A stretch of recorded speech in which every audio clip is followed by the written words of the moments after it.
They say survival is the first law of nature. But betrayal is the first law of man. They left me for dead on a frozen mountain, thinking the cold and the enemy would finish their dirty work. They took my career, my honor, my name. They didn't realize they'd left me with the one thing I needed to survive, a reason to live long enough to watch them all burn. What follows is a story about a debt written in ice and paid back in fire. If you believe that some betrayals can never be forgiven, and that justice, no matter how long it takes, must be served, then stick around. And maybe hit that subscribe button. You won't want to miss how this ends. The air in those mountains was thin and sharp, a razor blade in your lungs with every breath. We called it the Gray Veil. A jagged spine of rock and ice that cared nothing for the politics of men, a place that killed you just for being there. Our unit, called Sign Wraith, was 5 men, a tight-knit spear tip sent to do the impossible. Or so I thought. There was Dalton, our lieutenant. He had that kind of quiet, confident charisma that made you want to follow him into hell itself. He'd look you in the eye, a faint, reassuring smile on his lips, and you'd believe him when he said, "We all go home." He was the rock we were all anchored to. Then there was Miller, always talking about the score. The big payout after his service was up. While the rest of us cleaned our rifles, he'd be sketching out business plans on a waterproof notepad. "This discipline, this focus," he'd say, tapping his temple. "It's going to make me a millionaire, Paul. You watch." He saw the world as a series of transactions, and loyalty was just another commodity to be bought or sold. Reed was the peacock. Even caked in mud thousands of miles from home, he'd find a way to polish his dog tags until they shone. He practiced his hero stories in the dark, whispering phrases like unwavering courage and the bond of brotherhood to himself. He wasn't fighting for his country. He was fighting for the adoring audience he was sure he'd have one day. And Harris, poor Harris, he was the weak link, and he knew it. A good soldier, followed orders to the letter, but his eyes were always wide with a fear he could never quite shake. He clung to Dalton's every word like a child to his father, desperate for an approval that would finally make him feel strong. And me? I was Paul, the scout, the quiet one, the one who could read the land like a book and move through the shadows like I was born in them. My job was to keep them safe, to be their eyes and ears in a place that wanted us all dead. We weren't just a unit. We were a finely tuned machine, each part relying on the others. At least, that's the lie I told myself. The mission went sideways on day 3. An ambush we never saw coming. The crack of enemy fire echoed through the canyons, chipping away at the rocks we used for cover. It was a chaotic, desperate firefight that lasted for what felt like an eternity. When the shooting finally stopped, we were alive, but we were trapped, cut off. The radio was a dead box of static, our position was compromised, and our ammunition was critically low. We counted the magazines. Maybe a dozen rounds per man. Enough for one last stand, but not enough to fight our way out. Panic began to set in, a cold, creeping dread that the thin mountain air couldn't dissipate. Miller was sweating, his talk of millions forgotten. Reed was silent, his bravado gone, replaced by a pale, waxy sheen on his face. Harris was shaking, his gaze fixed on Dalton. Dalton, to his credit, held it together. He pulled out the map, his face a mask of calm determination. "Okay," he said, his voice steady. "We're boxed in. A direct route is suicide. Paul," he looked at me, and I saw the trust in his eyes, the same trust one had in him. "I need a way out. A ghost trail, a goat path, anything. Find us a hole." It was a death sentence disguised as an order. Scout ahead, alone, in hostile territory, with the enemy likely hunting for survivors. But it was our only shot.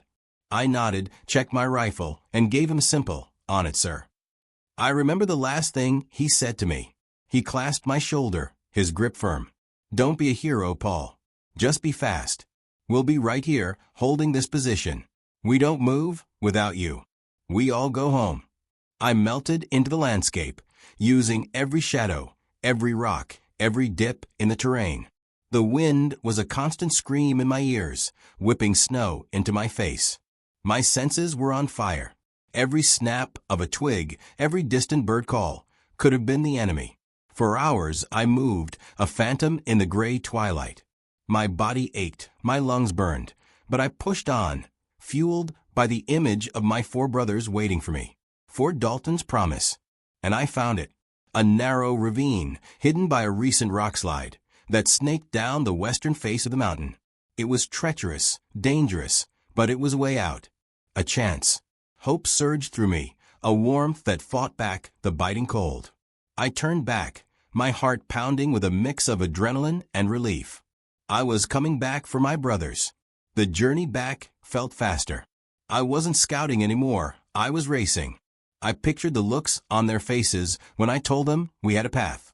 I imagined the silent, grateful nod from Dalton, the shared sense of victory against impossible odds. I reached the ridge overlooking our position, my hand already raised to give the silent signal. And then I stopped. The silence was wrong. It wasn't the patient, tense silence of soldiers waiting for a scout. It was the empty, dead silence of abandonment. I crept closer, my rifle tight against my shoulder, my gut twisting into a cold, hard knot. The makeshift cover we'd built was empty. No footprints leading out, other than a single set, deliberately scuffed, heading the opposite direction of the route I was supposed to find. My first thought was a surge of pure terror. They were taken, captured while I was gone. A silent snatching grab. I frantically scanned the area for signs of a struggle, drag marks, blood, spent casings. Nothing. Then I saw it. Tucked behind a rock, almost hidden, was our primary supply pack. My blood ran cold. No enemy patrol would leave behind a pack full of food, water, and medical supplies. It was a treasure trove in a place like this. My hands trembled as I approached it. The canvas was slashed open, not ripped or torn in a struggle, but cut with a clean, deliberate stroke of a knife. It had been emptied. The spare radio batteries were gone. The emergency flares were gone. The high-energy rations were gone. The map, our only detailed topographical map of the region, was gone. My mind refused to connect the dots. It couldn't be. They wouldn't. Dalton wouldn't. We were brothers. We all go home. That was the promise. My eyes scanned the muddy ground near the pack, a patch of earth churned up by their boots as they'd sorted through the gear. And there, glinting dully in the fading light, was the final piece of the puzzle. The piece that shattered my world, .my dog tags, lying half-buried in the freezing mud. They hadn't just been left behind. They had been removed from the pack and discarded. It was a message, a declaration. You are no longer one of us. You do not exist. The realization hit me not like a wave, but like a vacuum, sucking the air and the warmth and the very soul out of my body. They hadn't been captured. They hadn't been forced to retreat. They had run. They had taken what they needed, taken the map for their own escape, and left me. No, it was worse than that. By leaving my tags, they were staging my death. If my body was found, the story would be simple. Sergeant Paul Thorne, killed in action. If it wasn't, the story was even better for them. Sergeant Paul Thorne deserted his post in the middle of a firefight. Dalton's promise will be right here, echoed in my mind, a sick, twisted parody of itself. He hadn't sent me to find an escape route for us. He'd sent me on a fool's errand to get me out of the way, to create a diversion while they made their own exit. He had sacrificed one man to save 4. But he hadn't just sacrificed me. He'd erased me. He'd murdered my name to guarantee their survival and their hero's welcome. I sank to my knees, the cold of the ground seeping into my bones, but I couldn't feel it. All I could feel was the hollow emptiness in my chest. The world shrank to that small, muddy patch of earth and 2 small pieces of metal bearing my name. The sun dipped below the peaks, and the gray veil plunged into a profound, crushing darkness. The wind howled, mourning the man I used to be. I was alone, without supplies, without a map, deep in enemy territory. I was a ghost. And as the first snowflakes of a coming storm began to fall, a new feeling began to smolder in the ruins of my heart. It was a tiny, flickering ember in the icy void of betrayal. Rage. A pure, cold, clarifying rage. They thought the mountain would be my tomb. They were wrong. It would be my womb. It would be the place where the soldier they knew died, and something else, something much harder and infinitely more patient, was born. They wanted me to disappear. I would grant their wish. I would become a ghost.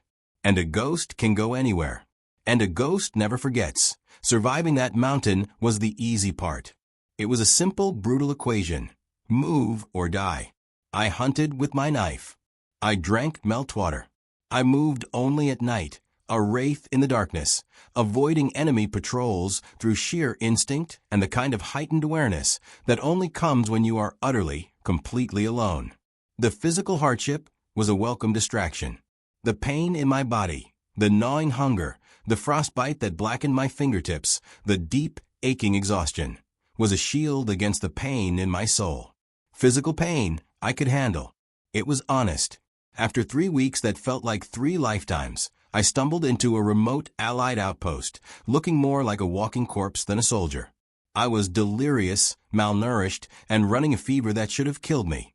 The journey back to the main base was a blur of field hospitals and hushed conversations I was too weak to comprehend. But when I was finally lucid, when they brought me before a panel of officers in a sterile, air-conditioned room that felt more alien than the mountain, I understood. The betrayal wasn't over. It had just begun. Dalton's report was already scripture. It was a masterpiece of fiction. According to Lieutenant Dalton, a decorated hero who had courageously led his men back from the brink, Sergeant Paul Thorne had cracked under pressure during the ambush. He said I'd become erratic, paranoid, and had abandoned my post, screaming about being surrounded. He'd tried to reason with me, but I had fled into the wilderness, taking vital supplies with me. My dog tags, he noted with a performative solemnity, were found where I'd dropped them in my haste. It was a textbook case of combat fatigue leading to desertion. They'd even performed a psychological workup on me in my absence, using old service records to paint a picture of a man with lone wolf tendencies and difficulty in high-stress team environments. I sat there in a clean uniform that felt like a costume and listened to them read my eulogy. I tried to tell them the truth. I spoke of the mission Dalton gave me, the ravine I found, the slash supply pack. My voice was hoarse, weak. It sounded pathetic even to me. They listened with practiced, pitying expressions. An exhausted, traumatized soldier, rambling, trying to blame his commanding officer for his own cowardice. Dalton, Reed, Miller, and Harris had corroborated the entire story. 4 voices against 1. 4 heroes against 1 deserter. The evidence was their word, their spotless records, and the undeniable fact that they had made it back, and I had been lost. I wasn't court-martialed. That would have been too messy, too public. Instead, I was quietly, efficiently erased. A dishonorable discharge, effective immediately. They stripped me of my rank, my medals, my pension, my service record. They took 16 years of my life, 16 years of unwavering loyalty, and burned it to ash. When I walked out of that base for the last time, I was a civilian, a nobody, worse than a nobody. I was a pariah, a name whispered with contempt. Paul Thorne, the one who ran. The first few years of civilian life were a special kind of hell.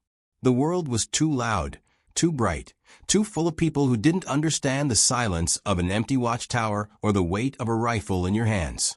I tried to get jobs, but my discharge was a brand on my forehead. I drifted. I worked cash-in-hand labor jobs, demolition, night security. Anything that allowed me to be alone with my thoughts. The nights were the worst. I wouldn't sleep. I'd sit in the dark of a cheap rented room, the silence broken only by the hum of a dying refrigerator, and I would see their faces. I'd see Dalton's calm, reassuring smile, now a venomous sneer. I'd see Reed polishing his medals, medals bought with my name. I'd see Miller counting his money, the 30 pieces of silver he got for my soul. And I'd see Harris, his fearful eyes avoiding mine, a coward who went along with the lie to save his own skin. The rage I'd felt on the mountain had cooled, solidified into something harder, heavier. It was a black stone in my gut that I carried with me everywhere. It was a constant, dull ache that reminded me I was still alive, and they were out there, living the lives they had stolen from me. I became obsessed. A ghost haunting the digital world. In smoke-filled libraries and late-night internet cafes, I learned a new kind of warfare. I learned about data mining, about shell corporations, about the dark corners of the web where information was a currency. I taught myself to code, to track people through their digital footprints, to become as invisible online as I had been in the mountains. The soldier was dead, but the scout was alive, and his mission was clearer than ever. I told myself it was just about knowing. I just wanted to see what they had done with their ill-gotten freedom. A part of me, a small, foolish part, hoped they were miserable, haunted by what they had done. But they weren't. They were thriving. I found Miller first. It was surprisingly easy. He'd used his discharge bonus and a series of suspiciously fortunate angel investments to start a private logistics company. His website was full of corporate buzzwords: integrity, reliability, trust. It was a monument to his hypocrisy. He lived in a sprawling mansion in a gated community, with a wife who looked like a model and 2 perfect children. He posted pictures of his yacht, his sports cars, his charity galas. He was everything he'd ever dreamed of being: a rich man, respected, untouchable. His entire life was built on a foundation of lies, cemented by my sacrifice. Reed was even more public. He'd leaned into the hero narrative hard. He was a decorated veteran, a motivational speaker. I watched videos of him online, standing on stages in front of enormous American flags, telling rooms full of adoring civilians and young, impressionable soldiers about honor and sacrifice. He would tell a sanitized, dramatic version of our last mission, his voice cracking with emotion as he spoke of the brother we lost. He was using my ghost to build his legend. He was selling my memory for applause and admiration. The arrogance was breathtaking. Harris was harder to find. He'd buried himself in quiet suburbia. He was a middle school history teacher in a small, sleepy town, a pillar of the community. He coached the Little League team. People described him as a kind, gentle man, a role model. He was living a life of quiet penance, perhaps, but a life nonetheless. A life he didn't deserve. He was teaching children about great men of history, all while being the smallest man I had ever known.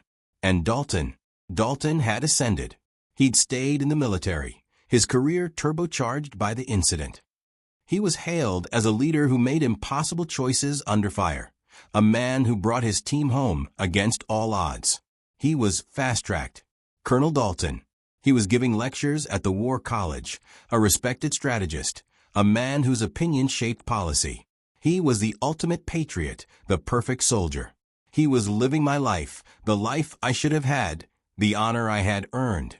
Seeing them all so successful, so content, so utterly untouched by what they had done, that was the moment the black stone of rage in my gut finally caught fire. The passive observation was over. The hunt was no longer about knowing. It was about balancing the scales. My life had been a long, sleepless night for years. It was time for their dawn to break. I wasn't going to kill them. That would be too easy, too merciful. Death is a release. I wanted them to live. I wanted them to live and have everything they had built, everything they cherished, turn to ash in their mouths. I wasn't going to be the man they accused me of being, a rogue agent, a coward who ran. No, I was going to be the consequence they never saw coming. I created a new identity for myself, a man named Arthur Vance. A man with no military record, no past, just a plausible backstory and a clean digital slate.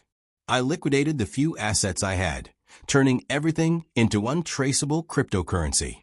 I became a ghost in the real world, just as I had been online, that I started with the foundation.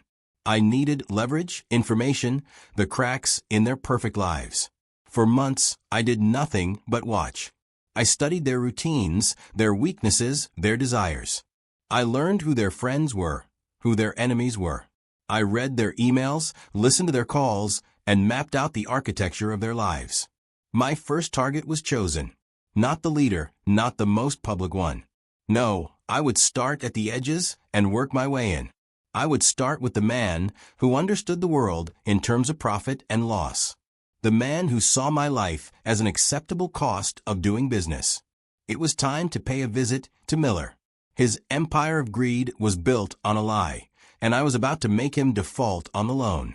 The hunt wasn't just beginning. For him, it was already over. He just didn't know it yet. Patience is a weapon the enraged rarely possess. But the mountains had taught me patience. The years of being a ghost had honed it to a razor's edge. My revenge would not be a single explosive act of passion. It would be a slow, deliberate, and exquisitely painful demolition. I would be the architect of their ruin, and I would savor the drawing of the blueprints as much as the final collapse. My focus narrowed entirely onto Miller. Miller, the greedy one. His company, Atlas Logistics, was his pride and joy. On the surface, it was a respectable government contractor, moving supplies for infrastructure projects. But as I dug deeper, peeling back the layers of shell corporations and encrypted ledgers, I found the rot. Atlas was a parasite. Miller was overbilling on government contracts, falsifying shipping manifests, and using substandard materials, all while kicking back a portion of his obscene profits to a handful of corrupt officials. He wasn't just a liar. He was a thief, stealing from the same system that had blindly rewarded him. It was beautifully poetic. To get to him, I couldn't be Paul Thorne, the disgraced soldier. I had to become someone Miller would not only trust, but welcome into his inner circle. And so, Arthur Vance was born. I created a comprehensive online history for Arthur. A LinkedIn profile detailing a successful career as a private equity analyst specializing in logistics, a few ghost-written articles on industry websites, a modest but respectable social media presence. Arthur Vance was hungry, ambitious, and morally flexible. In other words, he was exactly the kind of man Miller would admire. I made my approach through a mid-level manager at Atlas I'd identified as a disgruntled, underpaid weak point. I fed him a story about representing a group of silent investors looking to acquire smaller, agile logistics firms. I dangled the promise of a massive commission, enough for him to walk away from the job he hated. He took the bait. A week later, I was sitting in a leather chair opposite Marcus Miller himself. His office was a monument to cheap luxury. The mahogany desk was veneer, the abstract art on the wall was a print, and Miller himself wore a suit that was just a little too shiny, a watch that was just a little too big. He had the soft, fleshy look of a man who hadn't done a day of real labor in his life. He oozed a desperate kind of confidence, the kind that comes from getting away with something for a very long time that he didn't recognize me. Of course, he didn't. He saw a clean-shaven man in a tailored suit, with glasses and hair a different color than he'd remember. But more than that, he never truly saw me back then. I was just a tool, a piece on the board to be sacrificed. Tools don't have faces. "Mr. Vance," he said, extending a clammy hand. "Good to finally put a face to the name. My guy says you're looking to make a splash." "I represent people who see potential, Marcus," I said, my voice smooth and measured, a voice I had practiced for weeks. "And Atlas has a lot of potential. Your growth has been impressive." We talked for an hour. I let him boast. I listened to him talk about his business acumen, his foresight, his philosophy of aggressive expansion. I nodded and asked the right questions, feeding his ego while my mind was a cold, silent ledger, cataloging every lie, every subtle admission of corner cutting that he mistook for savvy business practice. The entire time, I was fighting the urge to wipe the smug look off his face with my bare hands. But the scout in me, the patient hunter, held firm. The hook was set. Over the next month, I became his confidant. We had dinners, played golf. I was the eager student, and he was the master, revealing the secrets of his success. And the more he trusted me, the more access he gave me. He wanted my investors to see the full scope of his operation. He gave me access to his company servers, wanting me to perform due diligence. It was like a wolf asking a fox to guard the henhouse. Late at night, in a sterile apartment I rented under my false name, I would dive into his digital world. And it was all there. The double-entry books, The emails detailing the kickback schemes, the shipping records that were so blatantly fraudulent it was almost arrogant. He was so sure of his own genius that he'd grown sloppy. I copied everything. Every single byte of data that proved his empire was built on sand. While the trap for Miller was slowly closing, my attention was already divided. The next target was Reed. Reed, the arrogant one. His entire identity was wrapped up in public perception. To destroy him, I didn't need ledgers or bank records. I needed an audience. I found the perfect event. The annual Patriots Valor Gala, a high-profile fundraiser where Reed was the keynote speaker. It was the largest and most prestigious event of its kind in the state. Generals, politicians, soldiers, and wealthy donors would all be there. It was the perfect stage for his humiliation. The evidence against Reed wasn't on a server. It was buried in bureaucracy. I needed proof of Dalton's lies, the official report that condemned me. Getting it was a nightmare.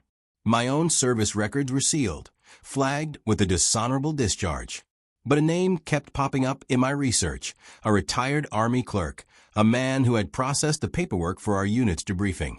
He was old, living on a meager pension, and I discovered after some digging, held a quiet grudge against the Army for forcing him into early retirement. I didn't approach him as Arthur Vance. I approached him as a freelance journalist writing a retrospective on our old unit. I bought him lunch at a quiet diner. I let him talk for hours about the old days, about feeling disrespected and forgotten. Then, I carefully brought up the Gray Veil incident. I told him I'd heard conflicting stories. I watched a flicker of something cross his face, a memory, a doubt. There was always something off about that one, he mumbled into his coffee. The report came down from on high. Clean, too clean. For guys say one thing, stories locked. I leaned in. What if I told you the one guy, the deserter, was the one telling the truth? I didn't show him all my cards. I just showed him enough to plant a seed of doubt and appeal to his own sense of being wronged by the system. I told him I needed proof, something official for my story. 3 days later, a plain manila envelope arrived at a P.O. box I'd set up. Inside were scanned copies of the original, unredacted debriefing reports. And there it was, in black and white, Dalton's official statement, signed and dated. And below it, the corroborating statements, signed by Reed, Miller, and Harris. A symphony of perjury. Reed's signature was large and flamboyant, the arrogant flourish of a man signing his name to a masterpiece of fiction. This document would be his undoing. The last piece of the preliminary planning was Harris. The weak one. A public spectacle like Reed's would shatter him, but it felt wrong. Too loud. Harris wasn't a monster of greed or pride. He was a creature of fear. His punishment had to be personal. It had to be quiet, intimate, and absolute. I didn't need documents for Harris. I didn't need to create a false identity. For Harris, all I needed was to be myself, the ghost he had tried to forget. I tracked his routines.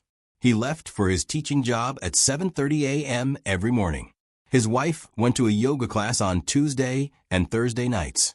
The kids stayed with their grandparents on Fridays. His life was a clockwork of suburban predictability. His home had a cheap security system, easily bypassed. I knew his house better than he did, without ever stepping inside. The plan for Harris was simple. I would wait for the right moment, and then I would just appear. I would be the monster under his bed, the ghost of his past, come to collect. With the blueprints for all three drawn up, my focus returned to Miller. I had the package of incriminating data compiled and encrypted. I sent it to a trusted investigative journalist I'd vetted for months, a woman known for her tenacity and her hatred of government corruption. I sent it anonymously, of course, with a simple note. Follow the money at Atlas Logistics. Heroes aren't always what they seem. Then, I arranged one final meeting with Miller. He thought it was to finalize the investment deal. He was practically vibrating with excitement, seeing the dollar signs in his eyes.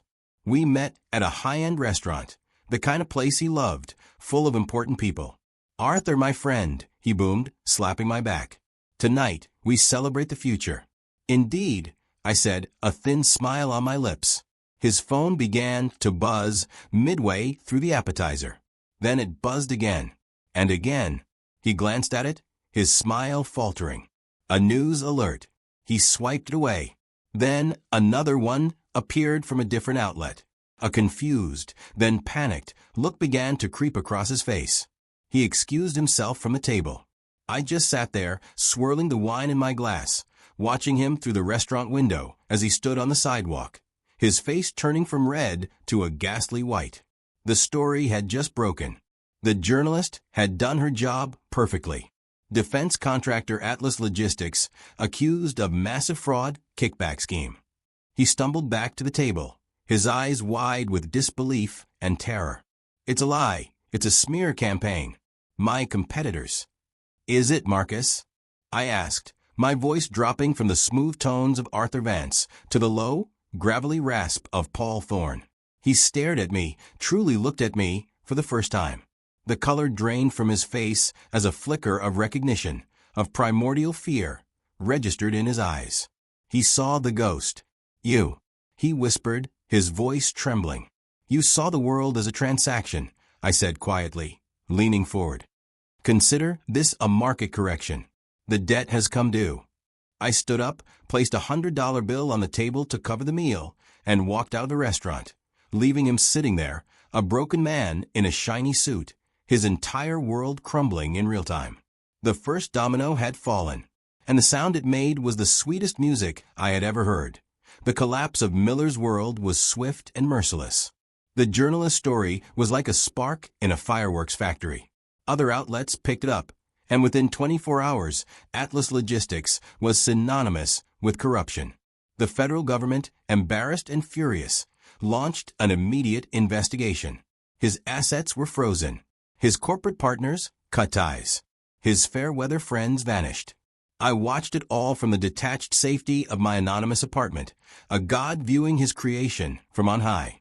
I saw news footage of FBI agents raiding his office, carrying out boxes of evidence I had gift-wrapped for them. I saw a photo of his wife leaving their mansion with a suitcase, her face a mask of anger and humiliation. The final act came a week later. I was sitting in a small coffee shop across the street from his lawyer's office, a place I knew he'd be. I watched as he came out, his expensive suit rumpled, his face gaunt and unshaven. He looked like a man who hadn't slept in a week. As he stepped onto the sidewalk, 2 dark sedans pulled up to the curb. 2 federal agents stepped out, flashed a badge, and spoke to him quietly. Miller didn't fight. He didn't run. He just slumped, every ounce of his false bravado gone. As they put him in handcuffs, his eyes darted around frantically, and for a second, they met mine through the coffee shop window. There was no recognition this time, just the raw, primal terror of a trapped animal. He started screaming then, not words, just a pathetic, guttural wail for a mercy he had never once shown anyone else. As they pushed him into the car, I calmly took a sip of my coffee. The first debt was paid in full. Next was Reed. The Patriots' Valor Gala was exactly as ostentatious as I'd imagined. A grand ballroom dripping with chandeliers, filled with men in crisp military dress uniforms and women in glittering gowns. The air was thick with self-congratulation. I had secured a ticket through a shell donation to the charity, my name Arthur Vance on the list. I wore a simple, dark tuxedo, a ghost at the feast. I watched from the back of the room as Reed took the stage to thunderous applause. He looked magnificent under the spotlights, his chest puffed out, adorned with medals he hadn't earned. He was in his element, soaking in the adoration. He began his speech, his voice smooth and practiced. He spoke of duty, of honor. He spoke of the unbreakable bonds forged in the crucible of combat. Then he came to the centerpiece of his performance, the story of the gray veil. And in the face of overwhelming odds, he said, his voice thick with fake emotion, we had to make an impossible choice. We lost a brother that day. That was my cue. I began walking toward the stage, not rushing, just a steady, relentless pace. People turned to look, annoyed at the interruption.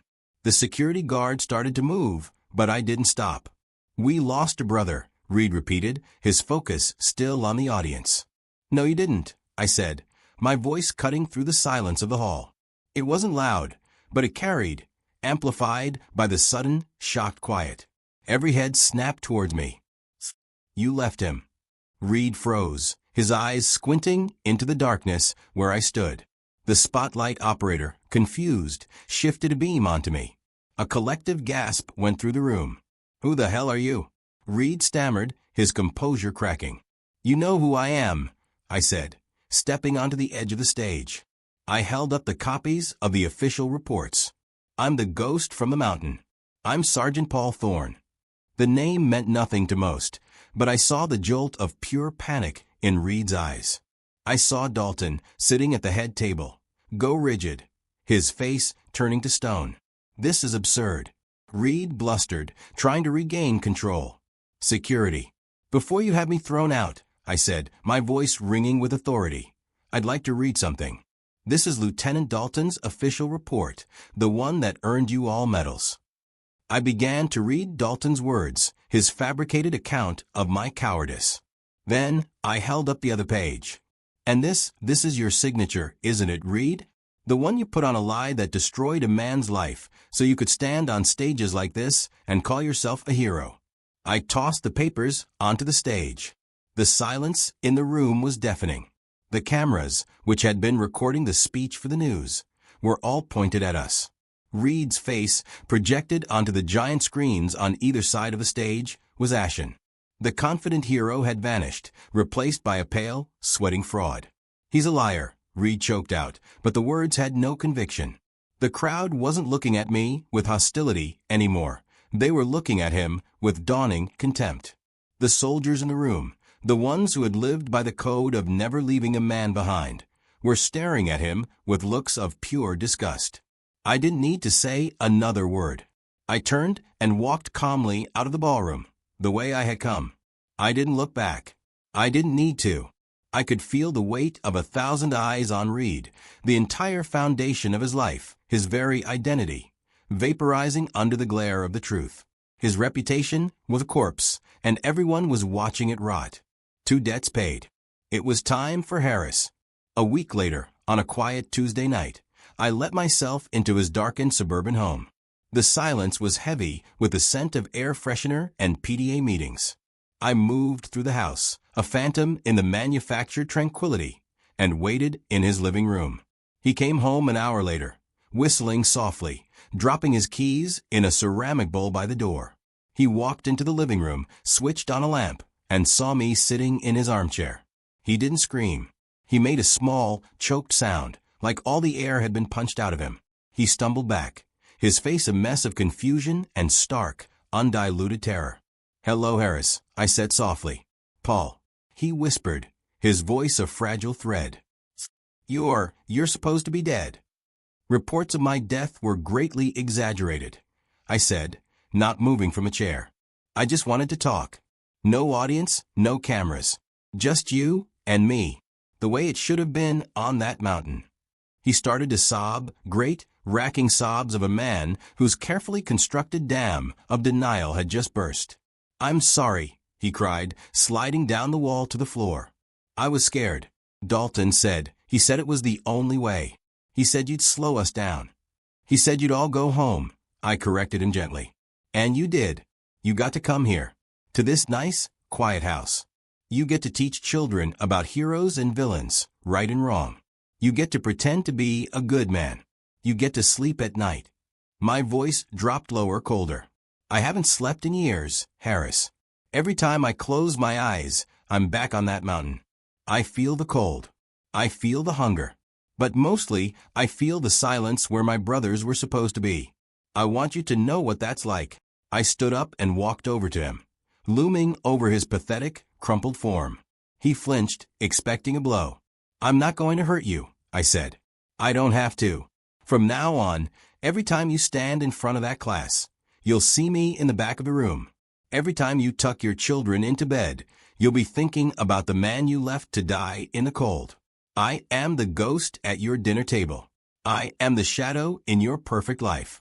You'll live, Harris, but you will never, ever know a moment of peace again."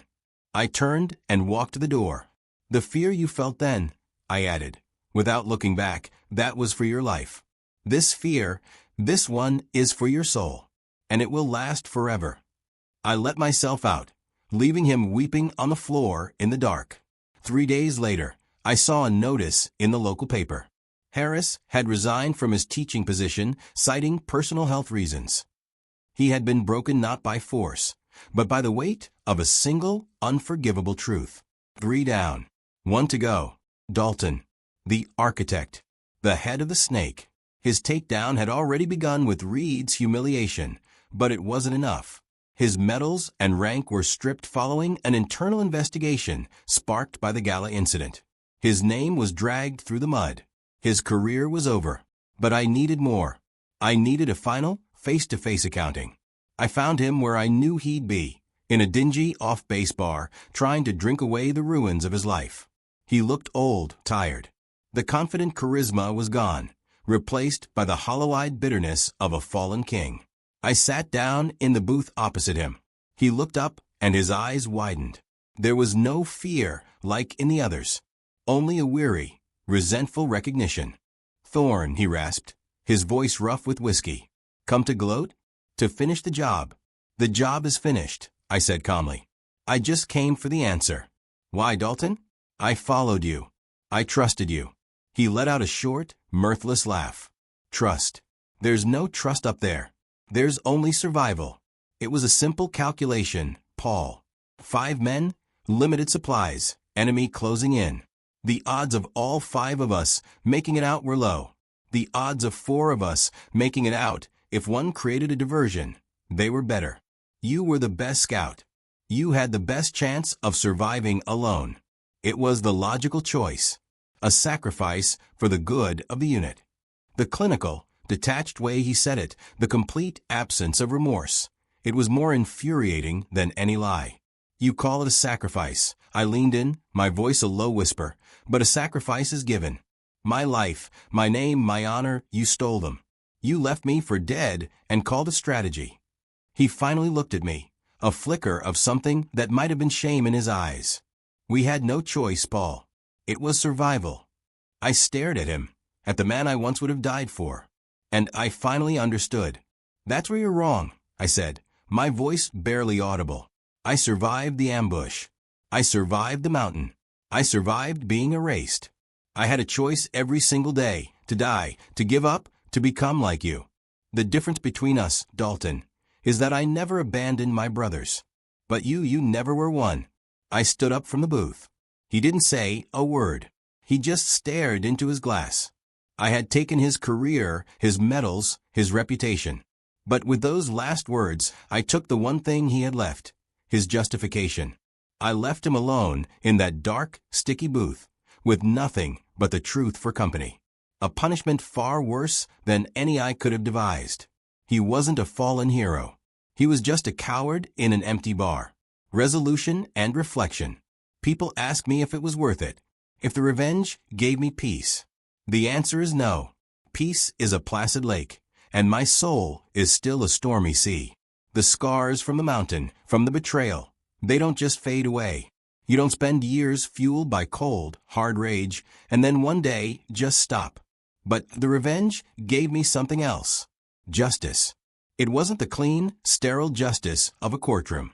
It was a primal, balancing act.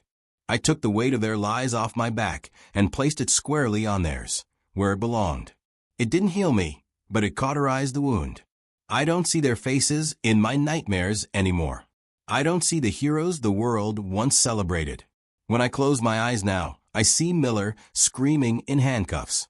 I see Reed, his face collapsing in shame on a brightly lit stage.